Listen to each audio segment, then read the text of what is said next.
wax ma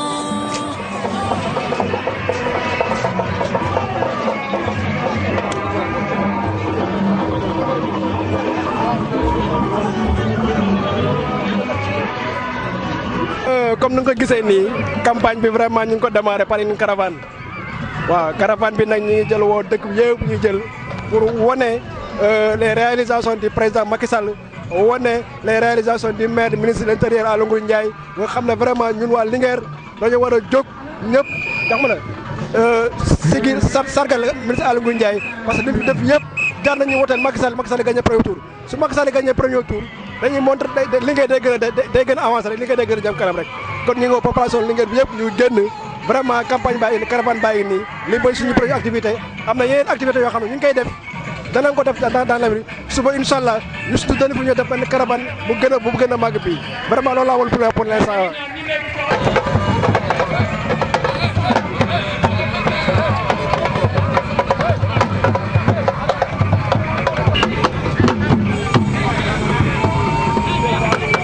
caravane bi tey nag moom dañuy lancement bi la rek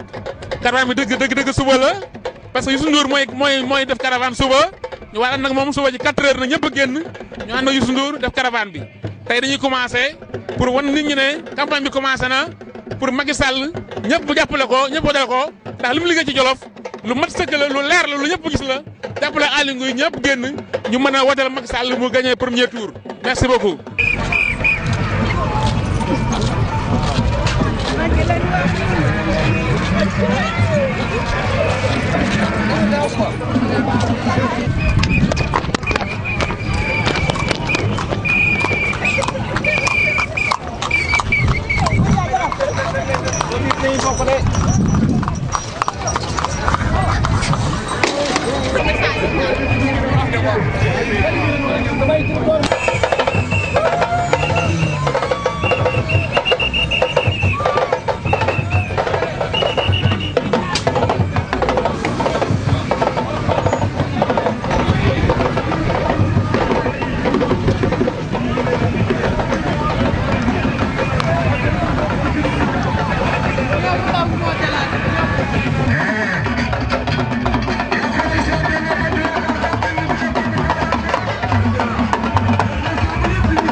suñu ngóor gu ma wax dëgg yàlla neex na moom kontaan nañ ci lool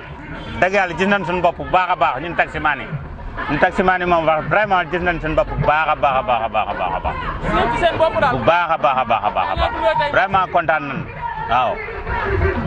vraiment kontaan nañ ñun gis nañ si bu baax ndaxte Ali lu ñu defal bu nguur yi fi jàll yëpp defuluñu ko waaw ñu fi jaar ñëpp defuluñu ko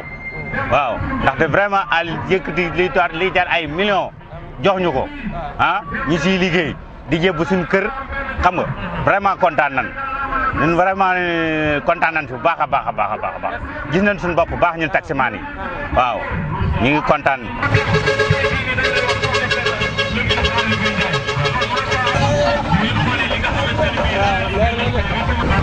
Monsieur le directeur, aujourd'hui c'est le démarrage de la campagne électorale. La coalition Benno Bokk Yaakaar est fortement mobilisée.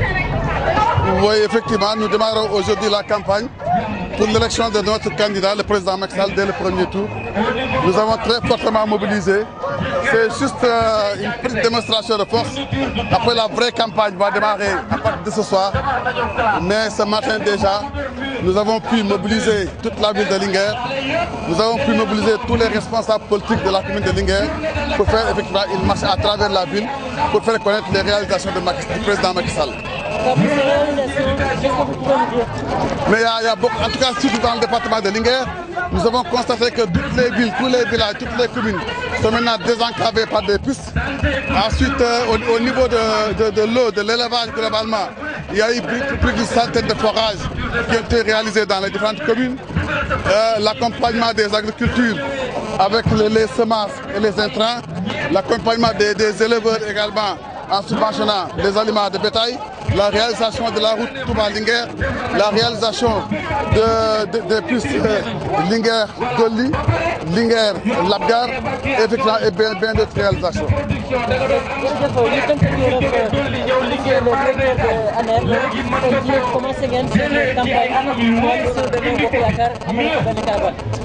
Waaw tey la ñuy door campagne bi ñu ne nañ ko commencé benn caravane pour génne nit ñi mobiliser leen yëgal leen que ne campagne bi door na ñëpp farlu ci ñëpp jot ci tey nag li ñu def liggéey lu rëy la mooy nous avons fortement mobilisé responsable yëpp génn nañu population yi génn nañu militants yi génn nañu pour ànd ak ñun ci marche bi ñuy def pour wane réalisation président Macky Sall. yooyu réalisation lan la ñu ci mën a wax. bëri na trop boo jugee ci wàllu désenclavement Jolof loolu moo doon seen problème accès de Thiès commune dafa am jafe léegi toutes les communes sont accessibles. On a construit de nouvelles routes. Il y a également la route Touba-Linguère, mais également dans le domaine de l'hydraulique. Hydraulique, bu mat centre forage lu ko ëpp def nañ ko ci département de Linguère jàppale na baykat yi ci jox leen jiw jox leen ay intrants jàppale na sàmmkat yi ci jox leen aliment de bétail jàppale na également population yi ci poste de santé ak carte d'identité tabax jàppale nit ñi ci ay bourse familiale jàppale nañu également ci sëy mi vraiment Linguère am nañ trop mbégte Linguère am nañ mbégte ci bilan président Macky Sall. jërëjëf merci directeur ANER. c'est bon Jude la même position.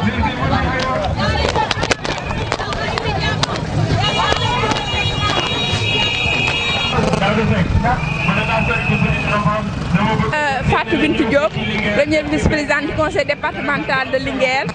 nekk fii ci Linguère dëkk fii commune de Linguère waaw. madame tey yéen a ngi amal benn caravane di ci wane début campagne bi en même temps aussi di woo seen militant lan ngeen di wax. waaw en fait ñu ngi si début campagne bi ni li confirmation rek la ñu ngi woo suñu militants yi parce que président Macky Sall bi ñuy ànd ak moom dafa am lu ñu waxante woon ak moom ak suñu leader muy Aly Ngouille Ndiaye point yi lépp lu ñu waxante woon ak président Macky Sall def na ko ba def lu ko ëpp donc tey ñun président Macky Sall deselatuñu dara ñun ñoo ko deseel donc Jolof occasion la si campagne bi ñu wane seen bopp si élection yi ñu am score boo xam ne lépp score bu ñu mas a am rek bii moo ko war a gën a baax parce que dañu am lu tax ñu war a def loolu muy dañu amul kenn ku dul le ministre Aly Ngouille Ndiaye mu dëkk Jolof di suñu sagal waa Jolof ñu dénk ko élection yi donc ñun dañu war a wane suñu bopp si élection yi ndax sag boobu ñu Macky Sall defal ñëpp génn voteel président Macky Sall mu am fi score bi nga xam ne moo war a gën a élevé tey ci Sénégal fii la war a génnee Jolof te nag war na parce que comme ni ma ko waxee président Macky Sall lépp lu ko war def na ko deseelatuñu dara ñun Jolof xam nañ ne dëkku boo xam ne Jolof ndox moo ko soxal tey ndox dootul souci dépassé nañ ko piste de production dañ doon daj lu métti pour dem dëkk ak dëkk tey loolu yëpp ñu ngi suñ ginnaaw ñun waa Jolof occasion la nag ñu delloo njukkal le président Macky Sall ci teraanga ji mu ñu defal ñun waa Jolof donc maa ngi woo militants yëpp sympathisants yi même koo xam ne yaa ngi doon hésité na ngeen ñëw génn ñu voter président Macky Sall mu am le score le plus élevé dans le Sénégal. Merci. Merci en français, Madame Fadéry. Dans le conseil départemental de Linguère, aujourd'hui, vous avez démarré la campagne par une marche et une caravane.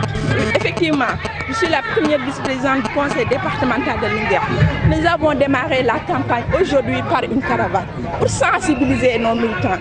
informer nos militants pour tout ce que le président Macky Sall a fait pour le Jolof. C'est l'occasion, nous les Jolof, de rendre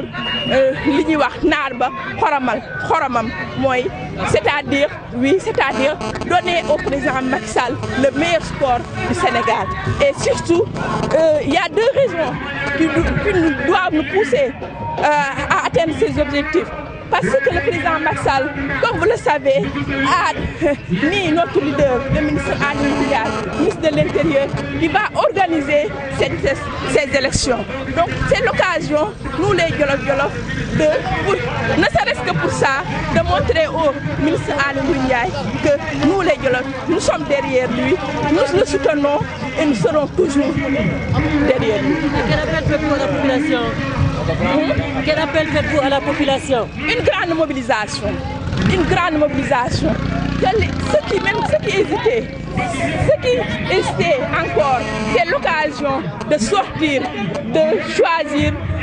comme candidat le président Macky Sall. Je n'ai pas de doute, ils l'ont choisi, mais c'est l'occasion de le montrer. Je n'ai pas de doute, ils ont choisi, le Jolof a choisi le président Macky Sall, mais c'est l'occasion de le confirmer par les urnes. Merci. Je m'appelle Jamiso, conseil départemental de Linguère, et en même temps je suis chargée de mission du ministère de l'Intérieur. Okay. Donc tey sama wax du bari parce que sama collègue Fatou Diop wax na lépp ni mu ko ci waxee defe naa ne d'accord nag ak moom président Macky Sall li mu defal Jolof il faut ñu delloo ko jukkal bu ñu paree ci Macky Sall ñu jëm ci sunu maire et sunu ministre Aly Ngouille Ndiaye defe naa ne moom it lu mu def ci commune am Linguère waa Linguère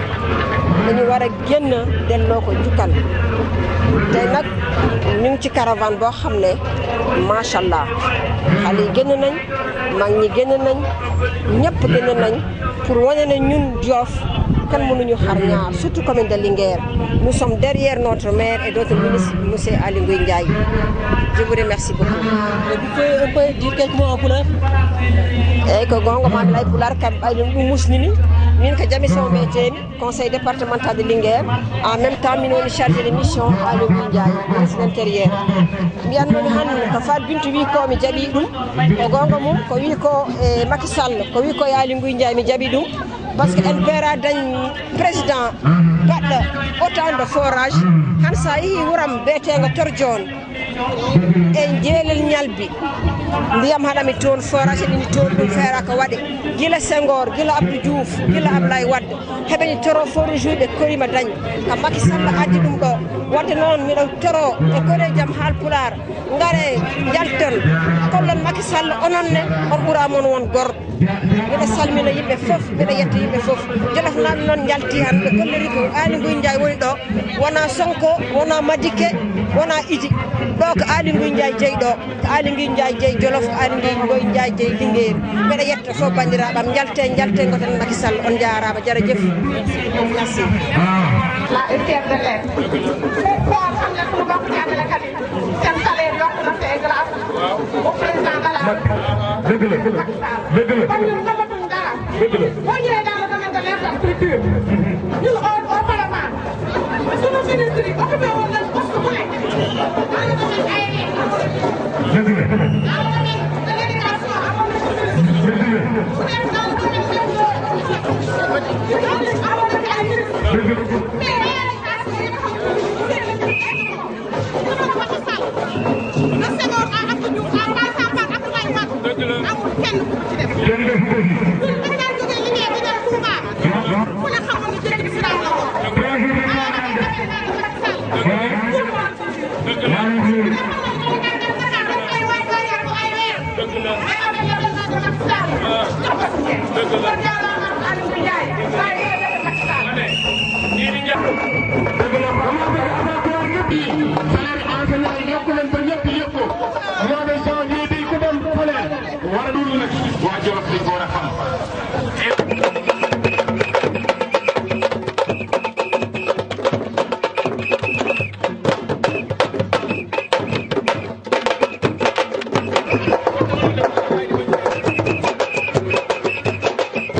Deuxième, Inch'Allah.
gis nga ñun dañoo romb ñoom ñëpp génn parce que seen ministre moo leen koy jaral surtout sunu maman bi kon ñu ngi sant ñu ngi gërëm parce que les grands hommes du personne du le physique mais ce sont les actes qui font les grands hommes et Ali fait partie des grandes personnes des grandes personnes du moins jaaraama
mooy présidente commission éducation di def liggéey bu mucc ayib ci éducation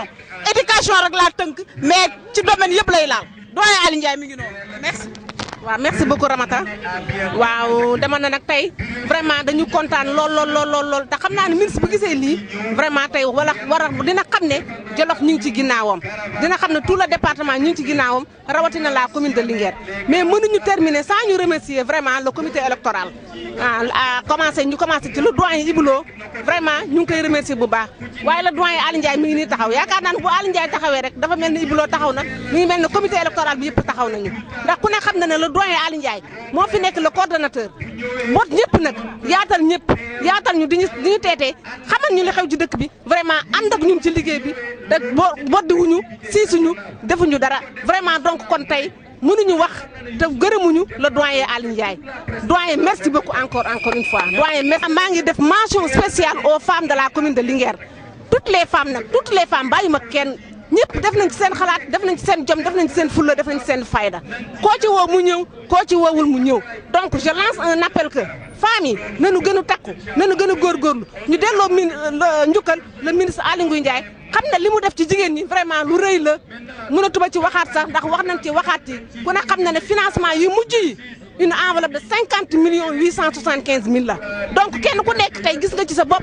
ku nekk yaa ngi liggéey donc tey ñun vraiment bés tey bi sax bés la boo xam ne dañ ko waroon jël jagleel ko ñun jigéen ñi remercier ko le ministre Aly Ngouille Ndiaye ndax def na ci ñun ba mu jeex tàkk kon ñun ñoo ko yoral njukkal waaye nag duñu le góorañaa mi ngi fi ak ñeneen ñi nga xam ne yeneen responsable yoo xam ne dañuy jógee Dakar ñëw accompagner ñu du wax ne Jami Sow mu ngi fi Fat Bintou Diop mu ngi fi di ay jigéen ñu àndandoo ñoom nag ci liggéey vraiment àndandoo ko ñun ñëpp xam ne luñ fi def rek ñun ñëpp ñun ñoo ko defandoo au nom de toutes les femmes de Linguère bàyyiwuñu kenn di wax nag ne meeting bi le mercredi la bu leen ko fàtte jigéen ñi yéen lañ ko jagleel nañ ko àndandoo def ko nañ ko daan defee message bi jàll na ñëpp yëgoon campagne bi kenn tëdd këram na ñëpp génn ku ñu woo xam ne na woo naa la ku ñu voté gagné ko à la première heure wasalaam. jërëjëf merci. Dirigé par le coordinateur Ibrahima Lo empêché tey dafa am benn sarax bu mu dem Daara mais xel yëpp mi ngi fii kon dama jël parole pour remercier Linguère les militants de base ñëpp mobilisé wu nañ tey ñëw fekkee xew bi lancement la nag suba mooy affaire bi Youssou Ndour day ñëw fii suba nee na day yendu kër Aly Ngouille ba 2 heures 3 heures mu def tour dëkk bi doo dem Daara kon Daara dafa def dara Linguère lay commencé te ñu bëgg ñëpp génn accompagner ko suñu dajee Marbat demee 3 heures na ñëpp dajee Marbat parce que nag Youssou Ndour tournée nationale lay def daanaka caméraman yoo xam ni au niveau national la su ñëwee fii Linguère waa kër Aly Ngouille ànduñu ak moom xumbul ñëpp gis ko dañuy wax ne kon Aly Ngouille gisul amul dara Linguère ñooñu ñoo ko war a bañ kon nag suba tey neex na mais dama jàpp ne suba war a gën a xumb parce que luñ Youssou Ndour lu mu wane fii rek day jàll au niveau national day jàll au niveau international kon nag na ñëpp génn suba 3 heures ñu daje ca Marbat ba mu fekk ñu foofu jóge kër Aly Ngouille fekk ñu foofu ñu ànd ak moom dugg dëkk bi kon bu kenn tayal li ci des bëriwul 21 jours bëriwul nañu mobilisé wu vraiment kontaan nañ ñu ngi gërëm ñëpp responsable jigéen ñi surtout jigéen ñi ak jeunes yi tout le monde génn nañ lii vraiment su ko Aly Ngouille gisee dana kontaan parce que amoon na ci ay doute dawoon nañ xaj ba gàtt na parce que on l'a préparé en 2 jours mais gars yi génn nañ am na réussite totale kon ñu ngi gërëm ñëpp de sant ñëpp en tout cas daal vraiment deuxième activité bi à part boobu mooy meeting bi am nañ meeting le 4 mercredi 6 am nañ meeting fii ci point rond bi meeting d'ouverture boobu aussi nañ mobiliser les jeunes mobiliser les femmes mobiliser troisième âge ñëpp génn ñu ma am réussite totale en tout cas tey débat de quartier également am na chaque quartier am na benn jour dañu dox communiqué bi dañ ko jàllalee ñëpp yëg ko en tout cas vraiment daal tout le monde est content ñi ngi ñaanal ñëpp ñaan yàlla defal ñu jàmm en tout cas élection yii di ñëw Macky Sall na gagné premier tour mais gagné premier tour nag mooy na Aly Ngouille jël premier au niveau national problème foofu la nekk Aly Ngouille na jël premier au niveau national gis nga après élection yi dañuy peese ku nekk après élection yi Macky Sall dina peese ku nekk loo jar fi nga xamee nag mooy résultat élection yi su génnee ñu ne département Linguère moo gën a baax pourcentage Aly Ngouille ci kaw la jëm kon nag nañ gën a góorgóor ci loolu parce que Aly Ngouille moo organisé élection yi dafa war a am ndam ci organisation bi am ndam ci résultat yi loolu mooy défi bi na ñëpp góorgóorlu donc vraiment kontaan nañu wasalaam. ñoo ngi leen di gërëm yéen ñëpp ku nekk sa tur ak sa sant gis nañ vraiment la mobilisation a été exceptionnelle surtout à des heures tardives yi nga xam ne presque fii jot na midi 1 heure jot na nit ñëpp a ngi fi kenn demul muy góor jigéen mag ak ndaw dañ leen di remercier si turu le ministre de l'intérieur maire de la ville Aly Ngouille Ndiaye lii rek mooy wane ne Linguère benn bopp la parti yëpp ñëw nañ coalition bi yëpp ñëw nañ comme ni ko Ali waxee ñoo ngi gërëm Ibou Lo muy responsable boo xam ne bii vraiment ku ne jox na ko cër il a été toujours à la hauteur lépp lu ñuy organiser buñ ko jiitalee danañ si gis ndam ñoo ngi gërëm aussi population bi nga xam ne fi leen fekk tous les responsables sont là muy jigéen ñi ma si tudd Ndeye Mati Gueye ak ñoom nii ak ñeneen ñi fekk ñëpp vraiment responsable yi dëkk Linguère xam nañ ne lii bu amee tey ñoom ñoo njëkk a def le travail à la base donc ñun ñu nekk feneen amuñ seen fay dañuy ñëw rek indi sunu lu waay man rek mu indi ko ñu boole ko muy nekk benn ñu wane ne ministre de l'intérieur Aly Ngouille Ndiaye son absence tey kenn ressentir ko vraiment population bi yëpp génn nañ te benn message la ñuy lancé ñoo ngi jëm si ay élections nañ ñaan yàlla comme ni ma ko waxee sànq rek ñu commencé ko bismillahi rahmaani rahim te jeexale ko si alhamdulilahi rabbil alamin xeexalawuñ kenn xoolawuñ kenn xam ne ne fii dëkk bi ñu ñëw fi majoritaire nañ dem jëli carte yi le jour des élections nañu teel a jóg teel a woote nga xam ne au soir du 24 danañ fi am une victoire éclatante parce que Aly Ngouille Ndiaye lii dafa am double enjeu premier enjeu bi mooy ministre de l'intérieur la ñoo ngi koy ñaanal élection yi jaar yoon mu am jàmm loolu ndamam la ndamu président de la République la beneen affaire bi mooy lu toll ni président de la République bu la dénkee ministre de l'intérieur yow fi nga dëkk bis boo fa amee escort bu baax c'est honorable donc loolu lépp ñun ñoo ko moom te bu dee escort rek Jolof war nañoo rendre hommage au président réalisation yi mu fi def avant 2012 ñëpp xam nañ ko ndox mi yoon yi éducation sur plan boo dem président wane na fa empreinte am donc vraiment amuñ leneen lu ñu si wax di ñaan yàlla suba Youssou Ndour aussi mu ñëw si jàmm ñu teeroo si jàmm le mercredi mooy sunu ouverture campagne bi ñun ñëpp ñëw en masse jërëjëf merci beaucoup.